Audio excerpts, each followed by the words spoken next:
what are your opinions on the Peloton style of racing? Because you're a technical guy, and remember when we were back in season 1 and we were like, this is the roadmap, this is to improve, the whole point of Formula E is to improve the production of electric cars. Are we doing that? I would say yes, we are. But the big thing that everyone talked about back then, as why we had the 2 cars, was the range, right? And we're seeing these Peloton styles, especially in races in Misano, which were 37, 38 minutes, and they weren't quick races because the drivers were going so slow to conserve the energy. And I felt like for Gen 3 that sets the wrong precedent. Like, we want to show that we've made progress. We were doing 45-minute plus 1 lap races. And if we're going to these racetracks, because these cars are fast, but we're already doing a 36, 37 lap race, I don't think that shows the technological side of Formula E in a great light in terms of range. Because I still think that today, for Formula E, and the greatest myth behind electric cars and people buying electric cars is the range. So what are your thoughts on the Peloton style of races, and do you think Gen 3 Evo might stop this Peloton style of race, or do you think it'll be more the same going into next season? So probably 2 questions back to you. Yeah. What do your fans think? And especially what do the new fans versus the old fans think? And that's then one the for you, chap. second element to that is you got to remember that, I'll keep referencing F1. They only have a certain amount of fuel, and they're doing lifting and coasting all the time as well. And so it's just that nobody talks about the fact that, they were having to save XYZ at the end of the straight, etc. I think it was Ricardo, wasn't it? Or was it Russell, who was told to do lift and coasting in order to keep the engine cool and save fuel. It's not a talking point in those series, although, WEC is the same. So if you look at, I will say that most modern racing series are going to an energy-based series, except for perhaps IndyCar, I think, and maybe NASCAR still. But many of the top level, the World Championship level, are all about energy management. And so to answer your question, we talk about it more in Formula E than we do in F1 and other series. They've got the same things going on. Yeah.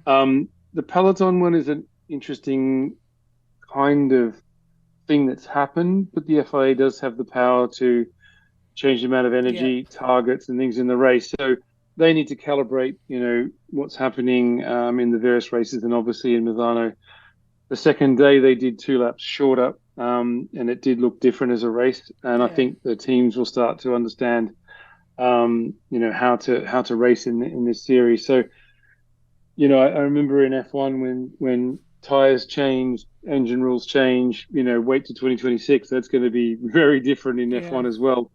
And then it'll settle down. The rules will change a little bit. People will, they'll figure out how to not manipulate the rules, but adjust the rules so that the racing is what people think. So, go back to my first question. What do you think the fans think of that type of racing? Well, we got the fans. The commenters are coming through. So we've got someone trying to think where it was now that said they liked it, and they're an old fan, so they like it. But then we've got Saz thinks that she doesn't like the Peloton style of races because the drivers should be fighting for the win, not fighting and not to lose it, basically. And we had a caller on last night who said, there's no point watching the first 25 laps of a Peloton style race. You might as well just watch the last 3 because nothing happens in the first 25 laps because they're all jostling for position. So, but the thing is, what I've learned about the Peloton style races from just speaking to fans is that it's Marmite, right? It's you either love it or you hate it. And I think the majority of our audience currently are probably more towards the hate it, but then you'll see people on social media and even people in our community that will say, I like the Peloton style races. They are interesting. And I, thinking about Misano, I suppose, if I go back to Saturday's race, yes, it was pretty interesting. You didn't know what was going to happen. But at the same time, I do agree with the point that once they bolted to the end, those laps, it was just basically, I knew Da Costa was going to win about 10 laps prior, because he had the most amount of energy. So I was like, Da Costa's going to win this. He's done. And I was like, that is a brilliant job from Da Costa. He's managed his energy. He's stayed at the top of the pack. He's in the top 5. There's no reason why he doesn't win it. And, he should have. So I suppose it allows those powertrain packages that are the most efficient, I suppose, that opportunity which Porsche is, to save that energy in those races and then to bolt when they need to bolt. So even though it's a crazy race, it's still rewarding efficiency, which I suppose is good, I suppose, Mark. Yeah, I don't know if we know the answer yet. There'll be a few more adjustments I'm sure the FI will make, and yeah, we'll see how it develops. It's an interesting element. Yeah, and the last thing I kind of wanted to ask you, because Pascal Wehrlein said it to me on Saturday, where even he took his attack mode, sorry, on lap 3, and it's kind of same. Even though we're being out front, and they're still wasting more energy than in the slipstream behind, and even at a place like Monaco on a typical street track.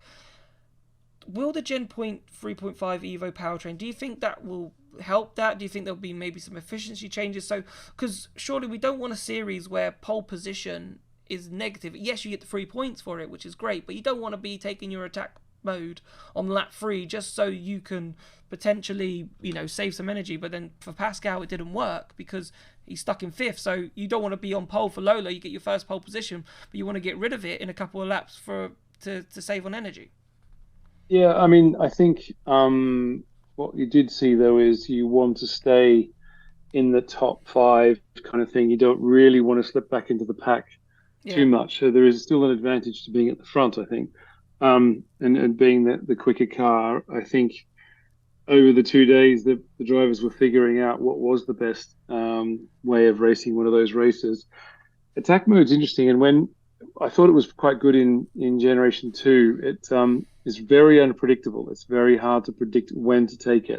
I actually don't think there's a theoretical time. It's not like, tire degradation and stuff like that, where you pretty much know when you need to change tires.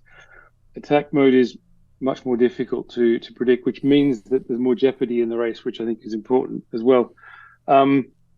With the future, obviously the attack mode probably will have some sort of element of the front powertrain, so you'll be quicker again in attack mode. So hopefully the balance changes back there again a little bit as well.